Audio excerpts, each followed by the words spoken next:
Hello children, I am Mrs. Radha Ketkar from DES Secondary School, Pune. In the last session, we have started our discussion about heredity and evolution. Do you remember those three important T's? Transcription, translation, translocation for the protein synthesis. And then at the end, we started our discussion about this. Continue it further. Let us discuss theory of evolution now. Evolution is the progressive development of plants and animals from the ancestors having different structural and functional organization. You can see it in the animation. This animation shows you how from unicellular organism, the more complex multicellular organisms evolved. We need evidence to prove any theory. As we have not witnessed the entire process of evolution, we need to use our observations, our study different theories to conclude what must have happened in the past. So we can collect different evidences to support the theory of evolution. So different evidences are there for the support of evolution. So what are these evidences? You can see the names here: morphological, anatomical, embryological, connecting links, paleontological, and vestigial organs. So let us study all these evidences one by one. See the first one, morphological evidence. This particular evidence deals with the external appearance of the living organism. You can see in the first picture a wonderful variety of flowers, each having a different shape, size, color, fragrance. But in spite of these differences, they have many things in common, like the similarity in their petals, presence of male and female whorls, the way the petals, sepals are connected to one another, and many more. Or you can see the second picture. We can see different animals in different habitats. For example, the dogs are pet animals, which are easily domesticated, but you can also see fox and wolf. They are the wild animals. But in spite of these differences, they have a great amount of similarity in them. So this must be because of their common origin, and they must have common ancestors. So this is the first evidence known as morphological evidence. See the second one now, anatomical evidence. If you carefully observe the pictures, you will notice that there is no superficial similarity between humans' hands, cat's foreleg, or flippers of the whales and patagium of bats. Similarly, the use of these structures is also different in those respective animals. But still, there is similarity in the structure of the bones and their joints. So this similarity indicates that they must be having common ancestors. Okay, so second very important evidence is anatomical evidence. So this talks about the internal structure of the living things. Let us go on for the next one, vestigial organs. So what do you mean by vestigial organs? These are degenerated or underdeveloped useless organs which are known as vestigial organs. These are non-functional organs, but they may be functional in some other animals. Like for example, you can see the first picture, you can see ear pinna. The ear muscles are very important for some animals. You must have seen dogs or rabbits raising their ears when they hear a particular type of sound. So that is for their protection, they have to collect that sound. So there is a prominent movement of these ear muscles in different kinds of wild animals also. It helps them to catch that particular sound so that they are prepared for the danger which is there in the surroundings. But we human beings do not use those muscles as effectively as these animals, right? So these muscles, they become vestigial organs for us, but for other animals, they are functional organs. Similarly, you can see the picture of appendix that is useless in humans because we do not consume the raw cellulose kind of food. But this organ is functional in ruminants.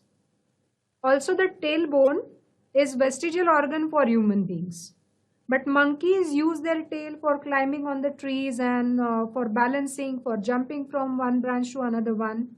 But we don't require such actions, right? So due to non-use of this particular organ for generations and generations, it has become a vestigial organ for human beings. Next evidence is paleontological evidence.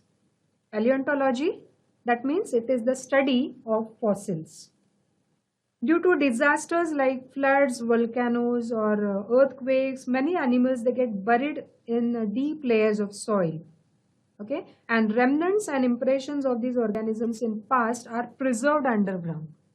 So we can study about these particular fossils, and we can understand, or we can guess something about the age of those fossils.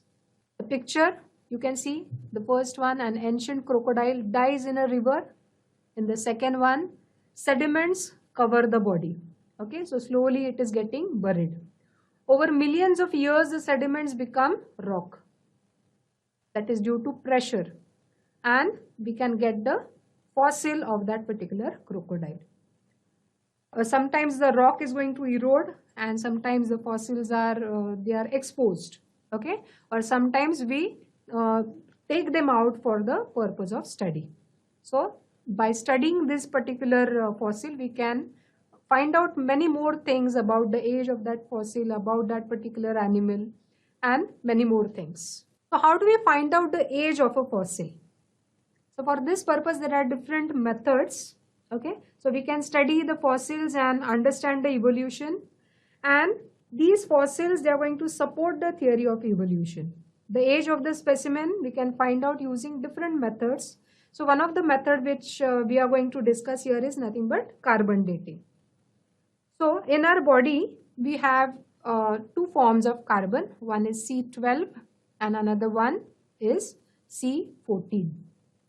Now you can see for C14 there is a number written, that is 5730 years.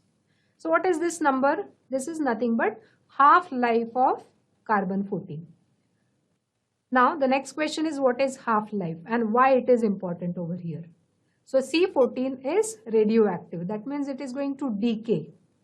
And how the decay will take place? So for example, if we take 1 kg of C14, then after 5730 years, we are going to get half kg of that material. Okay, so C14 will be reduced to half kg. Now, if I want just 1/4 kg of that C14, then I'll have to wait for another 5730 years.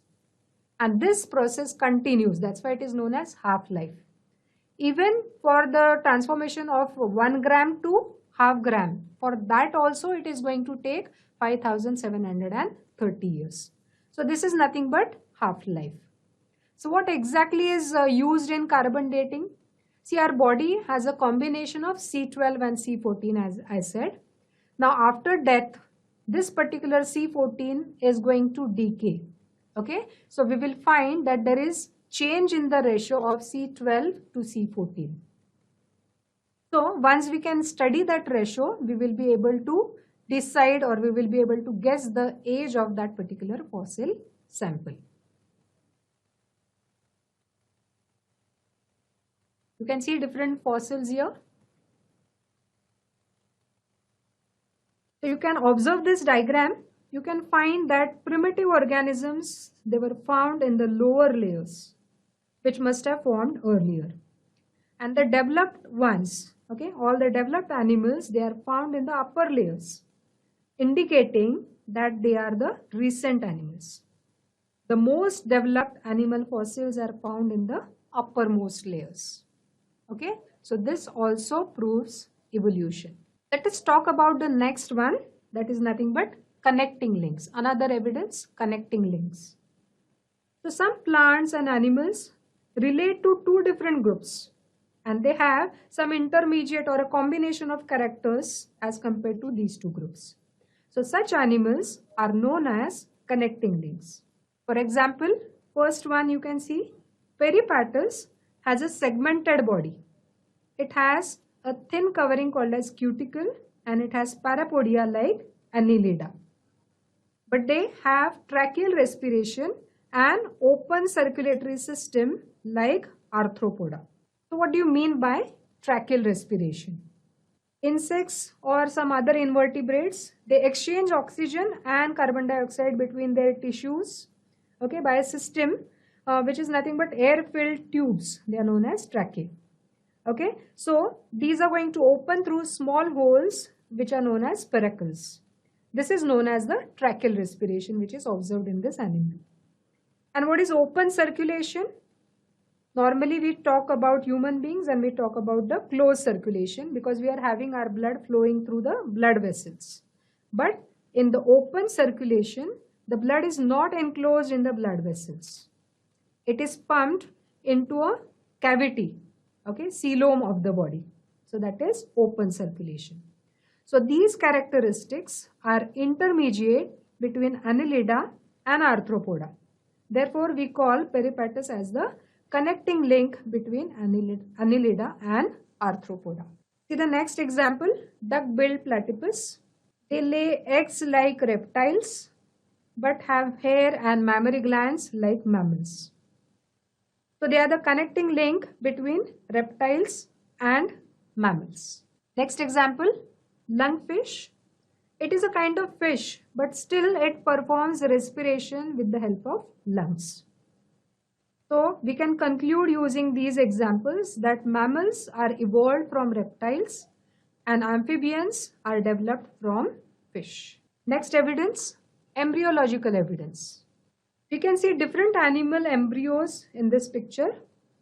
Though the fully developed animals look very different from each other, but we can see in the first row, early embryos of all these animals look very similar to one another. This similarity also supports the theory of evolution. So this is embryological evidence. So now we are going to talk about Darwin's theory of natural selection. The theory of evolution was suggested by this scientist, Charles Darwin, and it is a very widely accepted theory. How he concluded about evolution? There is a very interesting story behind it. Darwin tried to learn medicine, but he did not develop any interest in that particular field. He was more interested in botany, zoology, studying different types of plants, different types of animals. Then he used to observe different animals or insects for hours and hours. He was interested in traveling also. So he decided to go on a voyage. And that voyage lasted for 5 long years. He visited different countries and different islands. He observed many birds during this span of time. He observed different varieties of finches. These are different kinds of birds on different islands. He noticed the difference in the surrounding on all these islands. What are the different types of plants available there? What kind of food is there? The climate was different. So he collected details about 13 different varieties of finches and he carried out his study. And afterwards, when he was analyzing this entire data, he could relate that their beak structures were different. And when he studied about that particular island and the surroundings, he could relate that it all was dependent on the kind of food which was available in that particular area. So what does it mean? It means that they belong to same group of birds, but due to habitat, due to their surroundings, due to different challenges, they underwent gradual changes. Means these species must have evolved from the common ancestors. So this also suggests common ancestry. Charles Darwin also said that organisms reproduce prolifically. If the organisms change themselves or show certain kinds of modifications, then only they can sustain and survive. Otherwise, they will perish. These modifications slowly will give rise to new species. Though this theory is widely accepted theory, still there are certain objections which are raised against this theory. You can see different points written over here. natural selection is not the only factor which is responsible for evolution. See the second point, some modifications are useful while some are useless. But there is no explanation given for those useless modifications. See the third point, there is no explanation given for slow and abrupt changes. Okay, so though it is a widely accepted theory, certain explanations are not given in this theory. The next scientist which we are going to talk about now is Lamarck, Jean-Baptiste Lamarck. He put forth his theory which is known as Lamarckism. According to this theory, the morphological changes occurring in living organisms are responsible for evolution, and they are the reason behind the morphological changes because of activity or laziness of that organism. Okay, what does it mean? You can observe in the picture here. You can see a giraffe. In the first picture, you can say, in the first sequence, you can see that giraffe is able to get its food very easily in nature. Okay, but sometimes it might be a challenging situation to get the food. So for getting food, the giraffe has to raise its neck. Okay, so you can see gradually, because of that stretching, the neck is becoming longer and longer.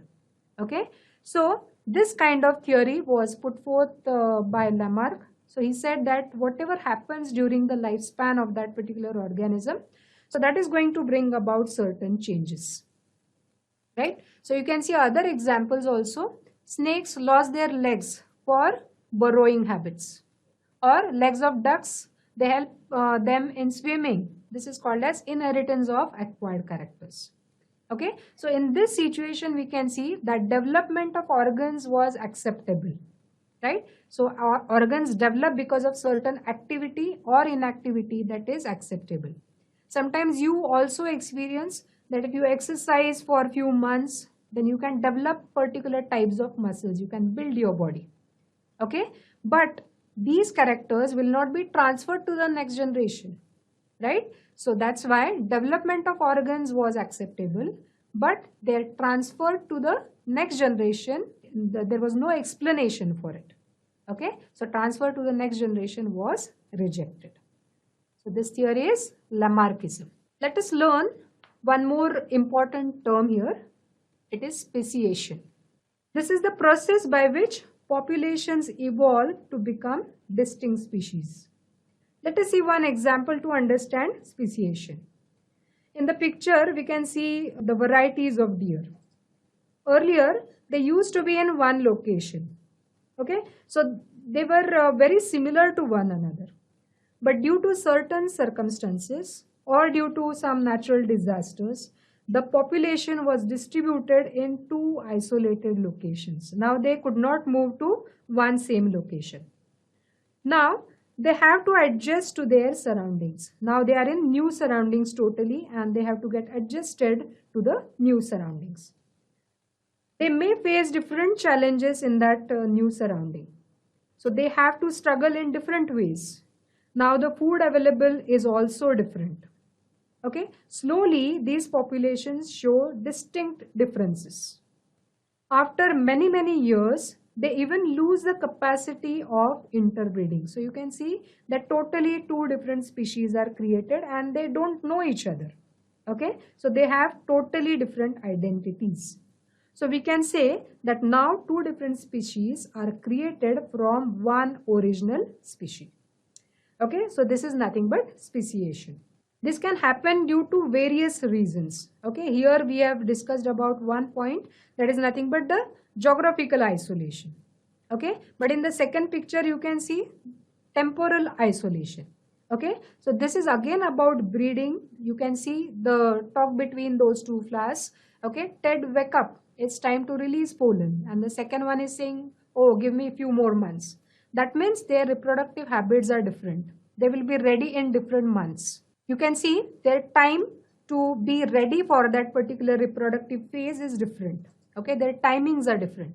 So this is nothing but temporal kind of isolation. Okay, so due to different reasons, there can be different species which are formed. Okay, so this is nothing but speciation. Now going to the last topic, that is nothing but how human being evolved. So you can see here 7 crore years back, some animals similar to lemurs, they were evolved. Tail of these monkeys disappeared around 4 crore years back. Ape-like mammals were developed later on. Then 2.5 crore years back, gorilla and chimpanzees evolved. 2 crore years back, old species of apes which could use their hands were developed, and these were first animals having some similarity with humans. So they are known as Ramapithecus. Their lumbar bones were developed, so they were in position to stand erect, or maybe some position which was near erect position. So thus 40 lakh years back, intelligent apes were developed in Africa. 20 lakh years back, the human became skilled. He had erect posture, could make small stone tools using the things which were available in nature. 15 lakh years back, human with complete erect posture was developed. And 1 lakh years back, man discovered fire and could use it for benefit.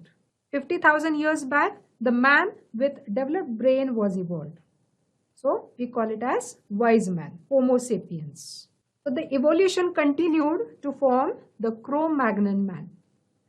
10,000 years back, man started with agriculture. Now moving from one place to another place in search of food ended. Now the man could settle in one place, and that's how the civilization started. So there was different civilizations which were created in this particular time.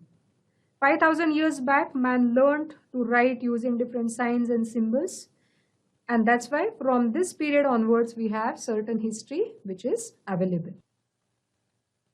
So in the pictorial form, you can observe the evolution. First one, animals like lemurs.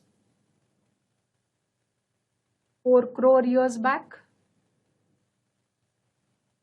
Dryopithecus, Ramapithecus. At the next one, 40 lakh years back, the evolution continued. Skilled human, 20 lakh years back. Neanderthal man, Cro-Magnon man, and Homo sapien, that is nothing but wise man.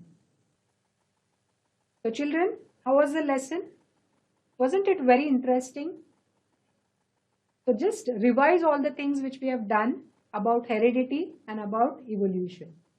In this session, we have studied about different evidences like morphological evidence or anatomical evidence, paleontological evidence. So we have studied it in detail. Try to learn more and more about it. Use some reference books, find out more information about it. It is really one of the interesting topics which you will find. So keep studying, start exploring, and enjoy studies. Thank you so much.